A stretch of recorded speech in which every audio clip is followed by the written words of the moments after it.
Good morning, everyone. My name is Dennis Trainer, and I'm the chair of this committee. This is the Joint Authority and Canal Corporations Governance Committee meeting. Welcome, members of the committee: John Kamel, Eugene Kanji, Mike Balboni will join us soon, and Tracy McGibbon and Anthony Vicente will also be joining us shortly. Welcome, staff members who are present. This is a scheduled committee meeting, which has been duly noticed as required by the Open Meetings Law. I call the Joint Authority and Canal Governance meeting to order.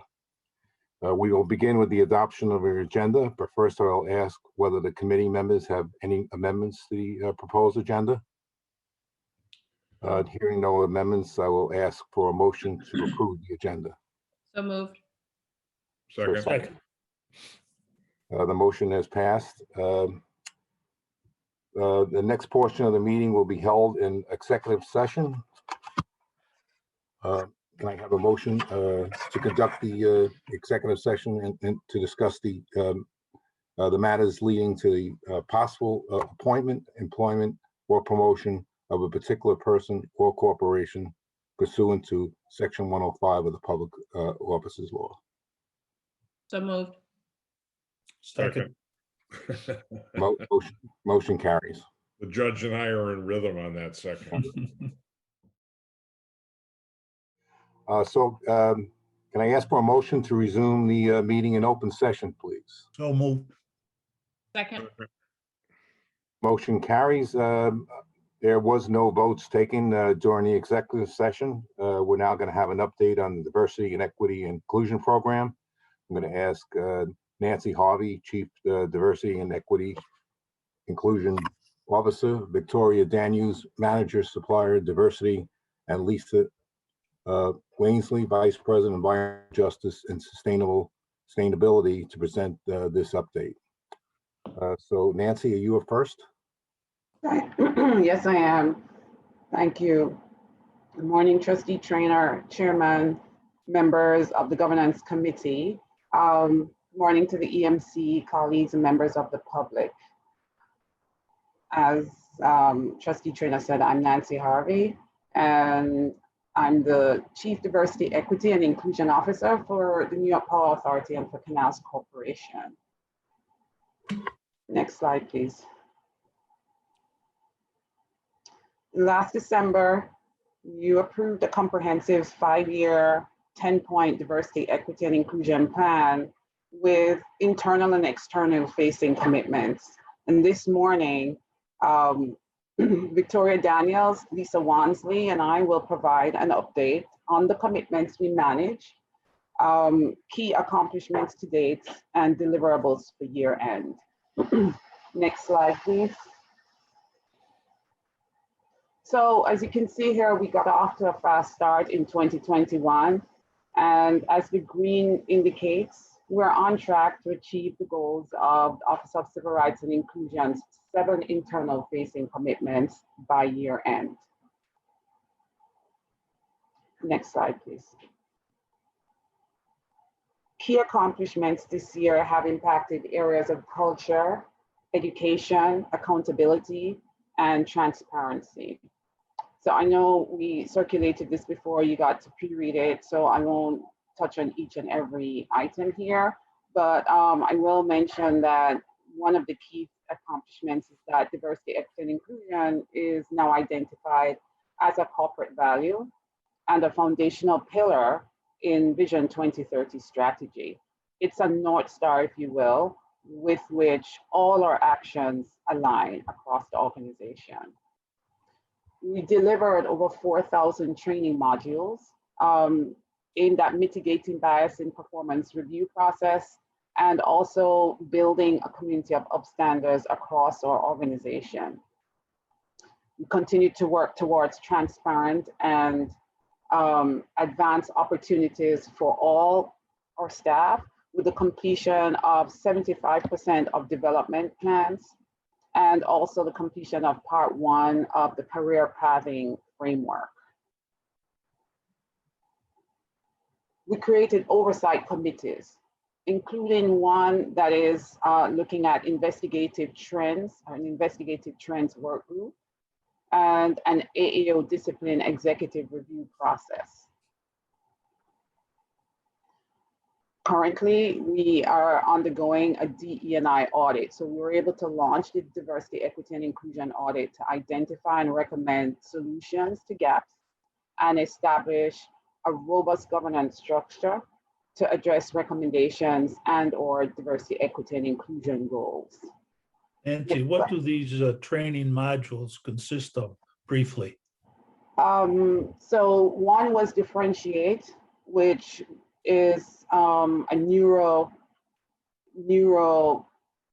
study of the brain and how we react to bias. So one was targeted to people managers. So that was differentiate that we worked on with the knowledge talent development department, and we rolled it out concurrently with the performance evaluations, the annual performance evaluation process. So it was interactive, a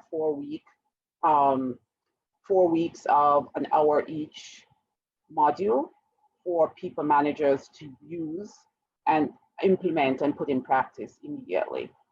The other was an anti-racism module over LMS that was interactive as well and was given to all our employees across Canals and NIPA. Thank you. Next slide, please.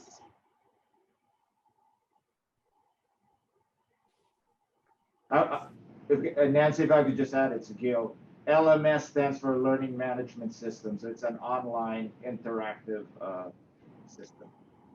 Yes, thanks, Gil. And Nancy, sorry, just one question I had. Is participation in these modules, is it mandatory or voluntary? Mandatory. Okay. And you had a good success rate. I assume you know, 90+%. Okay. We did. We were close to 90%, so we're at the 87% mark. And you know, we expect the laggards to complete everything, and then we'll hit our goal. Thanks. So implementation of the 2021 plan will continue in the coming months. And by year end, we'll have completed the diversity, equity, and inclusion audit and implemented leadership oversight and a diversity, equity, and inclusion governance structure.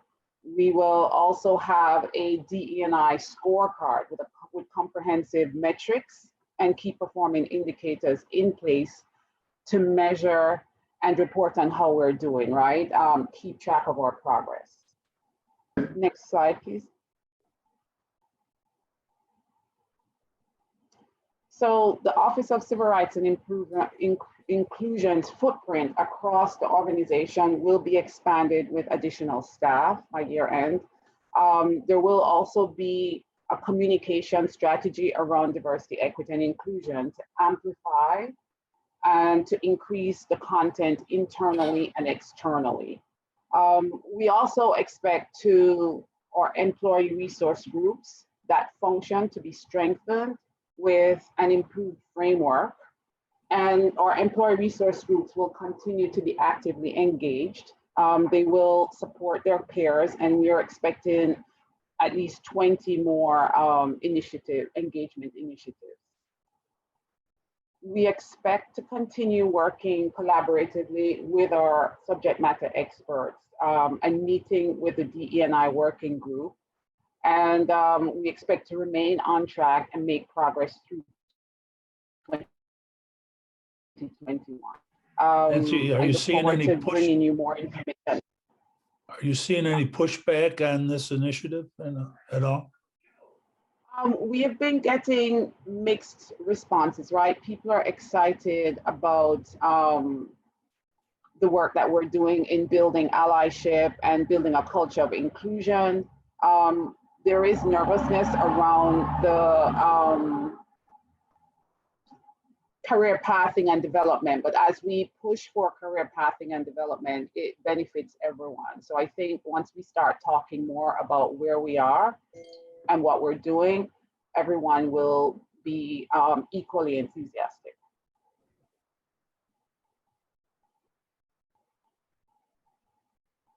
Did I freeze? Go ahead, yeah. Oh, sorry. So I will hand off to Victoria Daniels, who will, and I will circle back when we get to the metrics side. Victoria? Good morning. Good morning, President Kionis and trustees. In December, we presented 11 initiatives to build capacity and reduce barriers to our MWBEs through mentoring, networking with them, as well as adjusting our policies and procedures, introducing programming and creating accountability to departments, our organization by assigning goals and through training. So I'm here today to report to you that in our first quarter of 2021, we've made 10% progress. So we're on track. Next slide, please. We created a roadmap. I work with Deloitte. That's complete right now. We found that our ideas are on track. In fact, we're ahead in the industry, and we're working with creating the champions training that we're going to initiate in the second quarter. We're on track to meet the New York State fiscal year 2021 goals. So in 1920, our goals were 23%. Right now, the first quarter of 2021, I can't provide to you numbers because we haven't finished the end of the quarter. The quarter ends at the end of the month, so I can't give you numbers. What I can tell you is at the end of December, we were at 21%. So you know that we had COVID this year. So we ended the quarter at 34.43%, and that was the highest that we've ever gotten in a quarter. So I know that we're gonna do good. We finished 3 outreach events that were very successful. We had an outreach event in January, we had one in February, and we just completed one last week. The event we had in February, which was very successful. Our president, Gil Quiones, helped us develop that. It was entitled The Importance of Diversity, Equity, and Inclusion in the Supply Chain. And it was the first of a 4-part series. We hosted an outside speaker by the name of Dr. Fred McKinney. He was from Quinnipiac and from Duke. His father was a founding member of ABE. And this was really great because he was outside of New York State. And this garners some additional supplier base with attendees. So we had additional suppliers that we were able to get into from Ariba. Next slide, please. So for our end of year actions, we will be launching our mentor protege program and our surety bonding program. And when I say that we're going to be launching, we'll be able to start to sign up our diverse suppliers at the end of the year. We'll have all our policies and procedures will be revised, and the departmental goals and organizational goals will be assigned for fiscal year 2022. So what will occur is when we get to the budget season in June and July, we will have already met with our business units, and for the organization, we'll be reviewing all of their budgets to make sure that they have the correct goals set for the new year. For our marketing plans that will already be developed, the roadmap will fully be completed. All the rest of the supplier educational outreach, those 12 will be completed for the end of the year. I have nothing else to add, so I'll pass it on to Lisa Wansley unless you have additional questions for me.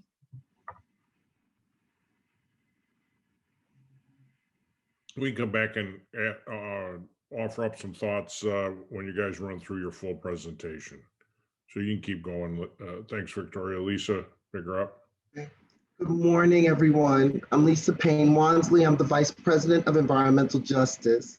So the Environmental Justice Department is responsible for 3 outward-facing DEI initiatives for which there is an identifiable community need and augments already existing EJ initiatives, which have all been developed by engaging those underserved communities near our assets and providing much needed support to these communities.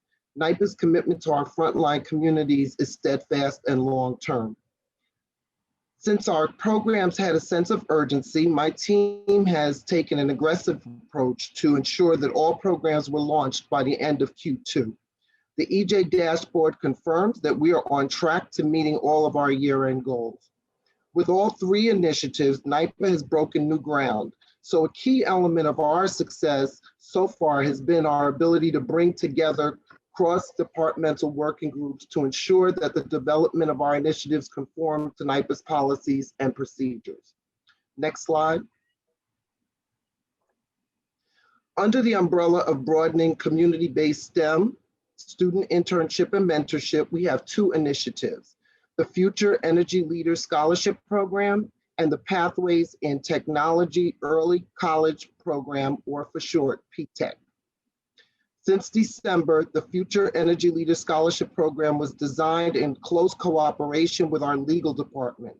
We have selected 3 industry partners and 2 community partners to administer our scholarships: the American Association of Blacks in Energy, the National Society of Black Engineers, the National Action Council for Minorities in Engineering, the Eagle Academy for Young Men, and United Neighborhood Houses are our selected partners for 2021. Each of the 5 partners will select 2 students using our established criteria to receive a $5,000 college scholarship. AABE will award 1 statewide scholarship and 1 targeted to a student in Western New York.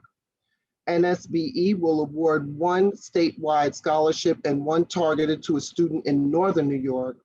And NACME will award 1 statewide scholarship and 1 targeted to a student in the Mohawk Valley Capital Region. Both United Neighborhood Houses and the Eagle Academy, who are long-term EJ stakeholders and have an extensive network, will select their awardees from applicants throughout the 5 boroughs. We have executed contracts with each partner, and each presently has their application process open. All 10 scholarships will be awarded by June 2021.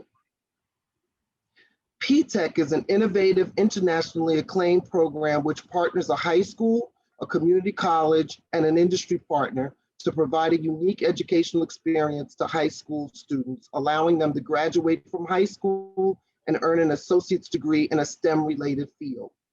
In the first quarter 2021, NYPA has established PTEC partnerships with 3 schools to start: Energy Tech High School in Queens, whose college partner is LaGuardia Community College; B Solar High School in Buffalo, whose college partner is Erie County Community College; and the Oneida Herkimer Madison BOCES in the Mohawk Valley, whose college partner is Mohawk Valley Community College. We are joining in the middle of the school year, so we will begin by providing internships this summer. We worked in collaboration with our Human Resources Department to design a virtual internship for 15 students. We sought counsel with IBM and Con Edison, who both provided us with valuable best practices.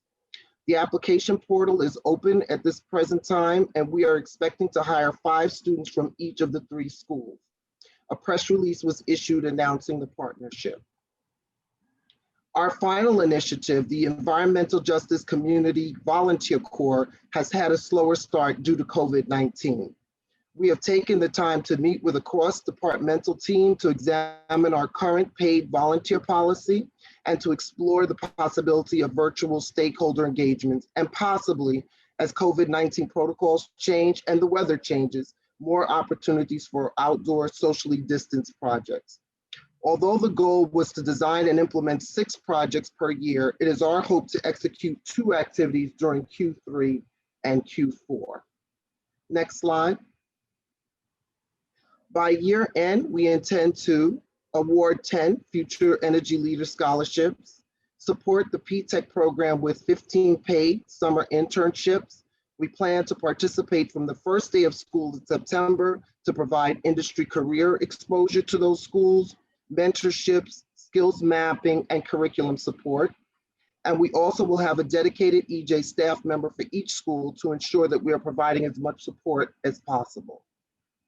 As for the community core, it is our plan to monitor existing COVID-19 protocols and to execute at least 2 community core activities by year end. My team and I cannot stress enough how impactful these initiatives are in the communities that we serve.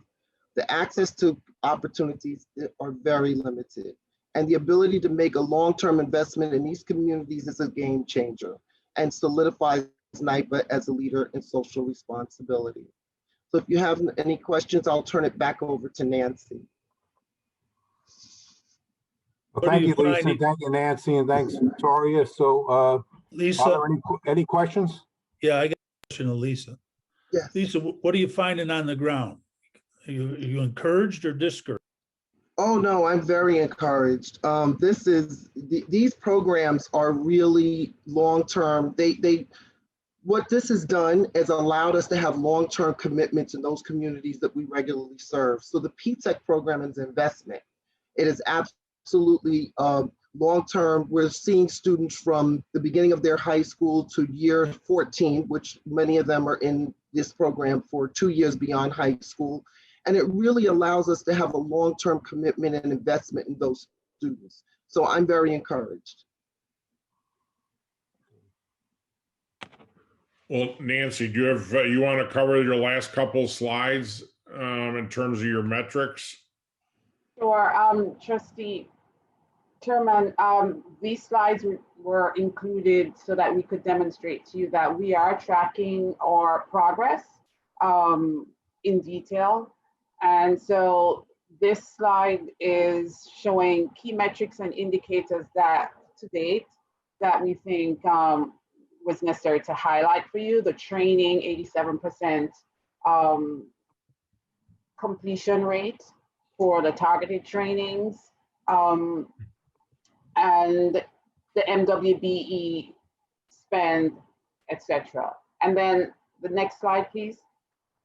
That's a snapshot. This is a snapshot of the master plan that we have where we track in detail how we're doing. So the working group meets regularly, and we provide an update to the steering committee once a month. So this was just to demonstrate to you how we're keeping track. I want to also point out that as we continue to meet, we're also staying abreast of the current events that affect our workplace. And so this is Women's History Month.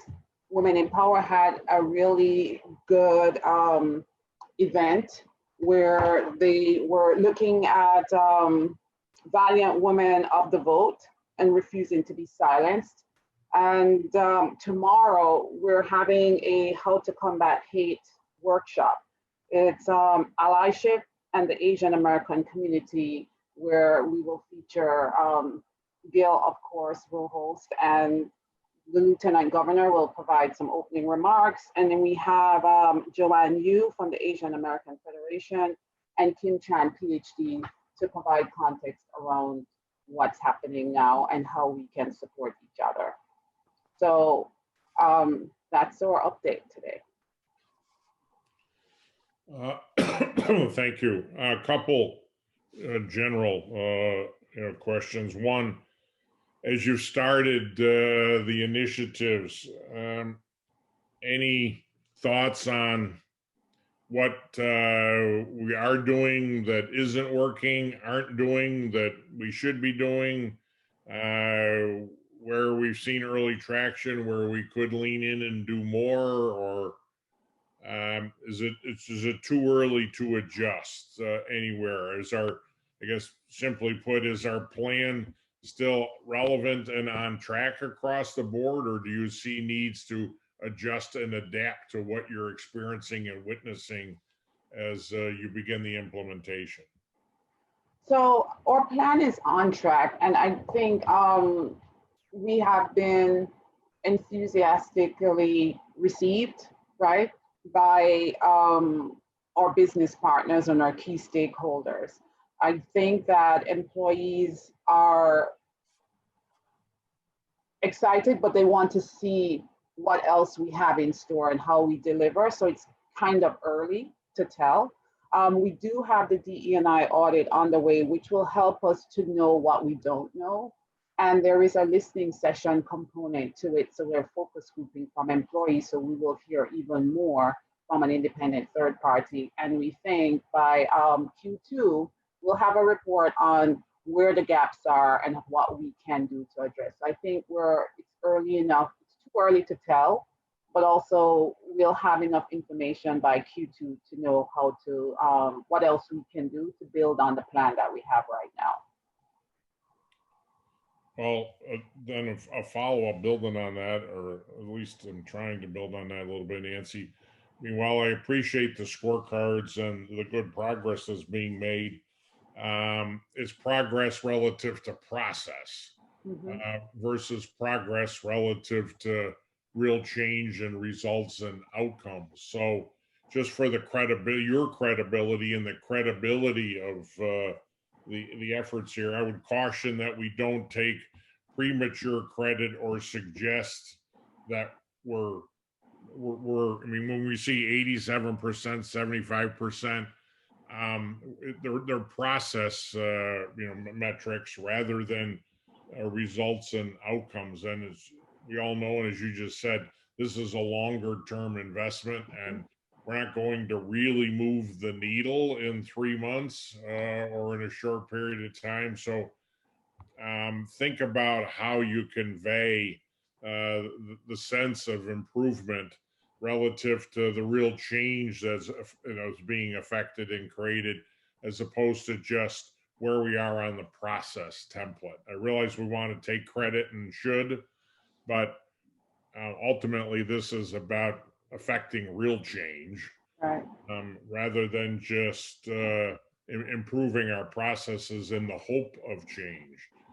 So it won't be good process unless there's real change. So think about how to strike the most effective balance there, just for your own credibility, our credibility, in terms of not being too quick to take credit for process execution, as opposed to, well, our processes are only as good as the results and change they affect. Right. So that's why the training and the people portion of bringing folks along and remaining open and transforming how we relate to each other, because you're right, processes by itself won't yield any real change. So thank you. Yeah. So if I could. Well, go ahead, Tracy. Yeah. No, I was just going to say, and I won't repeat what you just said, but one of the things that I recognize the work that's been done, and I applaud just, the work that's been done. It's always a struggle between, there's activity and there's actual progress. And I agree with the chairman that what we want to focus on, while yes, you need to start with putting together programs and committees and processes by which you can facilitate and accelerate the ultimate goal, which is to create a more diverse, equitable, and inclusive, internal environment with our workforce, as well as the work that we do externally. And I also applaud the fact that you're putting metrics in front of us, but we want to measure progress.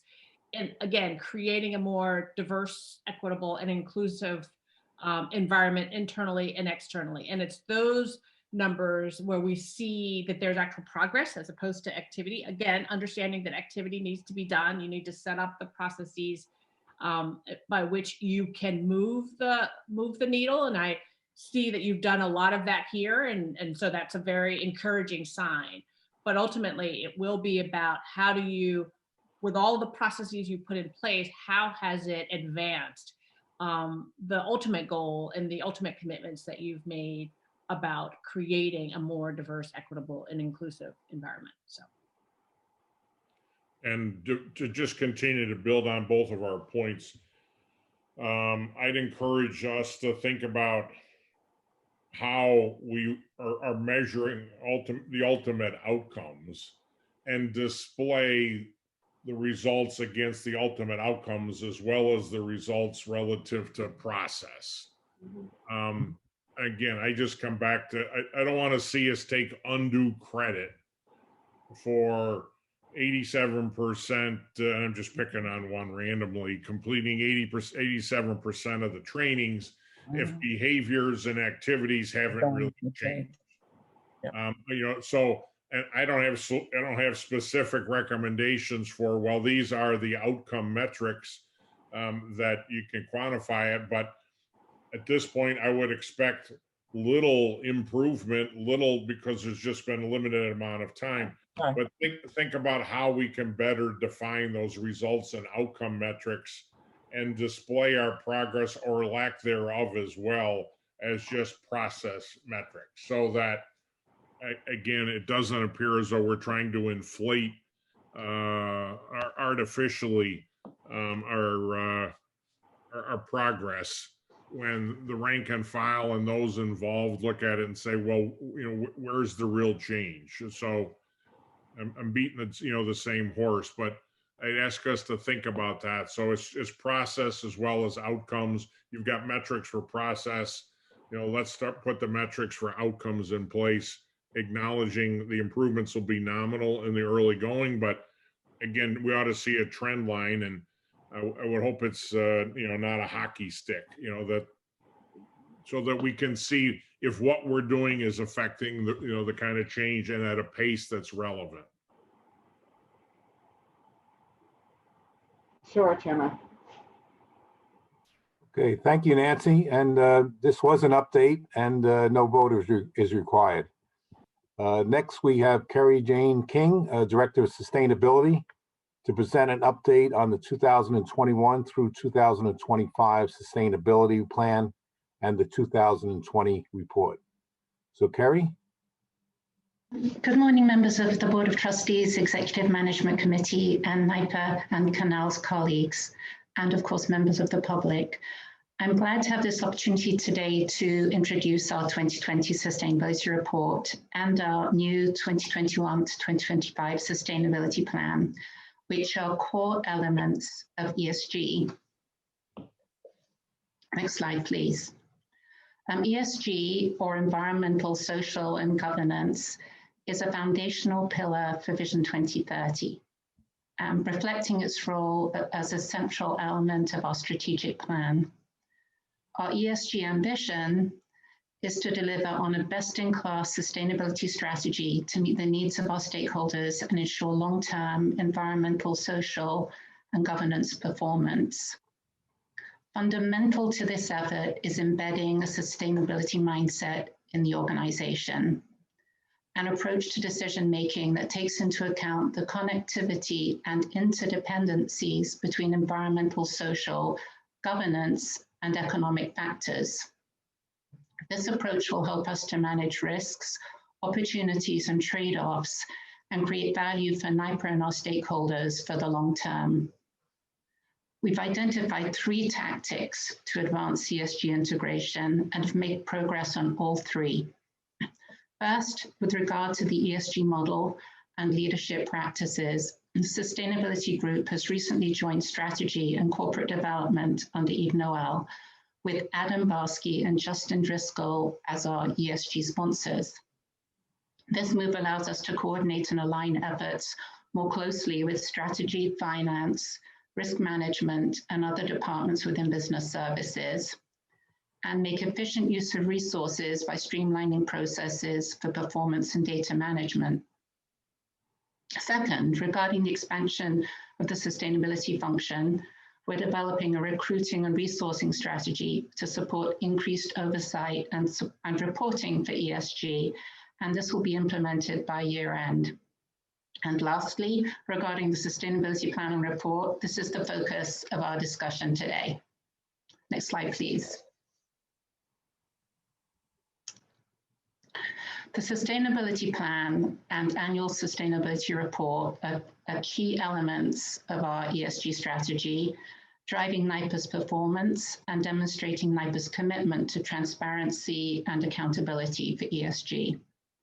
The report describes our performance and achievements over the past year, and the sustainability plan sets the path for our ESG journey, building on our 2019 to 23 plan and identifying goals and strategies across environmental, social, and governance. Next slide, please. We applied a leading practice approach in developing the sustainability plan and report. We conducted a materiality assessment and identified those issues that have greatest potential impact to our business and are deemed most important to our stakeholders. We then embarked on an extensive internal engagement process for the plan and report development, receiving guidance from Sustainability Advisory Council members who represent business units and all business units and over 30 departments, and gathering input from more than 150 NIPA and Canals employees. Next slide, please. Through the materiality assessment, 15 topics were identified as material to NIPA and our stakeholders. The plan and report are built around these topics and address each of the topics or focus areas in detail. Although organized into environmental, social, and governance sections, the topics are cross-referenced because they all have environmental, social, and governance implications. Next slide, please. We've aligned the plan and report with the leading ESG reporting and disclosure standards. Our report was prepared in accordance with the Global Reporting Initiative Standards Core Option, and our disclosures are aligned with the Sustainability Accounting Standards Board Electric Utility Standard. We're following the guidance of the Task Force on Climate-Related Financial Disclosures and will expand our reporting against TCFD in future reports. We have also mapped our ESG commitments and accomplishments against the United Nations Sustainable Development Goals, identifying those goals that are most relevant to our strategic priorities. Next slide, please. With the release of Vision 2030 and the launch of many new initiatives, 2020 was a milestone year for ESG at NIPA. I'll mention just a few highlights from our 2020 report. We established a target to eliminate carbon emissions from our natural gas portfolio and achieve zero carbon electricity generation by 2035, 5 years ahead of the CLCPA target. We issued 1.2 billion in long-term bonds, including nearly 800 million in green bonds for planned capital projects. We introduced our 10-point diversity, equity, and inclusion plan. We supported 400,000 jobs through economic development programs and allocated 300 million in funding for Reimagine the Canals revitalization and resilience projects. And lastly, we announced a first of its kind cybersecurity center of excellence. I wanted to note that a lot of these initiatives are planning efforts. And this, of course, reflects what happened last year. So, the comment was made in our report, oh, well, it's a lot about planning. And I think that's just what happened last year. What we did was plan, which set us up for some really strong future successes. Next slide, please. We intend to build on these successes as part of our longer-term sustainability journey, and the sustainability plan will serve as a roadmap to help us realize our ESG ambition. The plan supports the goals of the Climate Leadership and Community Protection Act and Vision 2030, of course, as well as the DEI plan and other ESG initiative, and includes goals and strategies for all 15 material focus areas. An overarching goal is to address climate change, and the plan aligns with the decarbonization pathways outlined in the CLCPA. One initiative to highlight is our climate adaptation and resilience assessment. The study, which is being launched this year, will assess projected climate impacts on physical assets, system operations, and capital improvement planning, and will help inform development of adaptation and resilience strategies. Another initiative is our greenhouse gas inventory. We will expand greenhouse gas accounting and reporting efforts and identify additional opportunities to reduce greenhouse gas emissions across our value chain. Next slide, please. We have a few next steps: our communication plan, annual action plans, and adoption of the integrated reporting framework. To build support for ESG across the organization, we're about to roll out our communication plan, starting in April with a deep dive that includes a video, podcast, copy chat, newsroom article, and social media posts highlighting our ESG goals and accomplishments. I want to flag also our climate science program. We're continuing to deliver our 5-unit course for employees and introduce the sustainability mindset in our first unit, COVID, climate, and equity. Regarding the plan, it is our intent for it to be a living document that evolves as Vision 2030 is implemented and we continue to develop our ESG initiatives. We'll prepare annual action plans to support this evolution and ensure progress is made across all ESG focus areas. For the report, we are also planning for our approach to evolve to ensure the most relevant data is leveraged for decision-making across the organization. Adopting the Integrated Reporting Framework, or IR, is an important next step. And this year we'll establish our approach to integrated reporting with a goal to issue a report that accords with the IR framework in 2023. I wanted to make the point, I thought your comments on the DEI presentation were very interesting, and I think many of them apply here too. I see this as a journey. I see this plan and report as our first step. And I think that we're setting ourselves up for success, and the results are yet to come. So, I think that we've made a good first start, and we've mapped out where we need to go. And over the next few years, we will be building on that. And to your point about, holding ourselves accountable for our metrics and the results, that's exactly our intent here. And I thought you put it so well, because this is exactly how I feel about where we are with this effort right now. Thank you for the presentation. If you have any questions, I'm happy to answer them. Thank you, Carrie. Does anyone have any questions? Not necessarily a question, just a comment. And I appreciate the focus on this. I think it's important and certainly the direction we should be going in.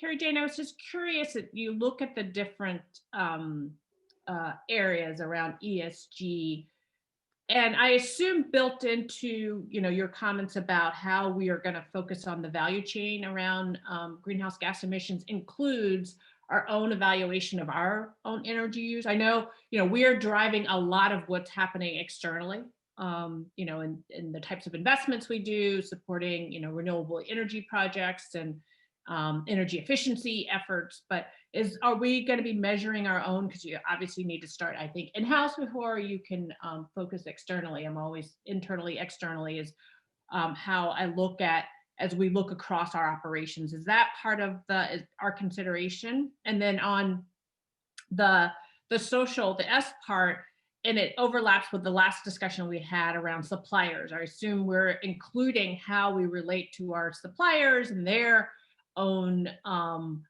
journey with building toward a lower carbon future. And then on the governance part, are we evaluating sort of the leadership efforts and around with our executives? Is that part of it? Again, overlaps with some of the other areas, but I didn't, when I looked at the material, it had a lot of external stuff, but this ESG also needs to be internally focused on what we're doing, in our own internal operations. Yes, absolutely. I absolutely agree. Leading by example is absolutely key. We can't expect our customers or other stakeholders to do what we're not doing ourselves. And so we want to set a high standard for ourselves and demonstrate what can be done. And this includes everything from working on building efficiency and working towards higher building standards, and fleet electrification, and land management practices, waste management, and to your point about supply chain, looking at our supply chain and carefully selecting products of supplying sustainability criteria when we do so. We absolutely are including supplier diversity, within this overall effort, and the sustainability team works very, very closely with strategic supply management to embed sustainability criteria in our vendor and product selection process, and to work with suppliers on improving sustainability performance. So we're developing collaborative partnerships, and Vicky is leading this effort with our suppliers to look at their sustainability performance and see where there are opportunities for improvement. Coming back to our own performance, we have quite an ambitious target under Build Smart New York to improve our buildings, but we're also installing on-site renewables and looking to demonstrate electrification technologies. So yes, again, leading by example is really key. Lastly, on governance, yes, I think and leadership, I think we are continuing to strengthen our governance structure around ESG. And this is something that we're going to look at more closely as we develop our approach to integrated reporting. Now that sustainability is with strategy and business services, I think that we are well positioned to build a strong structure for sustainability integration across the organization. So that is something that we haven't, we don't feel satisfied with where we are, but I feel that we're in a good place, and we're continuing to work on this and look closely at how we can improve. I think, Carrie Jane, it would be helpful to us, and maybe this is equally applicable with Nancy and her team, to better understand where we are on the journey, to parrot your words, playing back ours. The journey starts with self-awareness. One, you'd say, well, it's important to know where we're going. I certainly agree with that, and this is outlining that. On the other hand, it's ensure we have a good, objective, honest self-awareness as to where we are on the journey. So I think that would be helpful to us going forward, is to ensure, while we again take credit for what we've done, rather than on an absolute basis, would like to see that discussed within the context of where we're going. And so how much of a cultural shift is this organizationally? Have we been moving in the right direction? And this is an accelerant in terms of the progress that's needed? Or are we making a hard right or left turn to get where we need to go? So I think some context for where we are versus our goals and objectives would be helpful as well. But yeah, I agree. And, here again, how we're going to measure, the results and outcomes and all of that, to continue to talk to us about that will be helpful in terms of just embedding the cultural shift and thought process that exists day in and day out as to how we do business. Yes, we've actually, through this climate science program, we've received a lot of feedback on sustainability, and we started very intentionally with an introductory course that tries to apply sustainability to everyone's lives and to where we are at the present. So this course, as I mentioned, was course called COVID Climate and Equity, and we explored the interconnection between the issues of this past year and that we continue to experience, and and their impacts on specifically on underserved communities, and gave the example of local communities local to our facilities. I think we were very pleased to see that employees, so 2,000 employees took the module, 1,700 took the live discussion. So we had two elements to this, and we were really pleased to see the reaction. We found that on the whole, employees were very engaged and very receptive. So I think that there is a cultural shift, and I think that we are on the right track, and the time is right for us to be aggressive and ambitious in this area.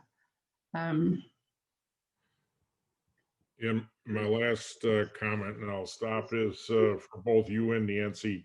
I would also hope that as leaders, we can influence the behaviors of others within our scope or reach, and whether that's defined as other state agencies or organization, whether that's from an industry perspective. So think about what we can do to, I won't say quantify, but at least keep track of our ability to set a better pace and tone for others. Always look at, all of us in leadership positions, it's incumbent on us to do just that, influence the outcome, for others. And so think about how we can, our outreach to other organizations, whether that's direct, indirect, influential, or engaged, tougher to control, but and certainly what's under our control is most important. But to the extent we have a level of influence, love to see us lean into that as well, since this is about creating a rising tide that lifts all boats, not just our own. So think about, both you and Nancy, how we can continue to talk about that. So it's the ultimate inclusive effort on our part, not just inwardly focused, but we stay externally focused as well. All right, I'm done, Dennis. Thanks. Okay, thank you, Chairman. Nancy, well done, Carrie Jane, appreciate it. Mr. Yeah, Chair, thank you, Carrie Jane, for your update, and I'm going to now ask for a motion to recommend the plan and the report to the board. So moved. I'll Have a second? that. All in favor? Aye. All right, the motion carries. The consent agenda, which consists of routine housekeeping items, is now before the members for adoption. I ask for a motion to adopt the consent agenda. So moved. Second. All in favor? Aye. Aye. Motion carries. Our next meeting is scheduled for September 30th, 2021, so I'll ask for a motion to close this meeting. So moved. Second. All in favor? Aye. Aye. Motion carries. Meeting is over.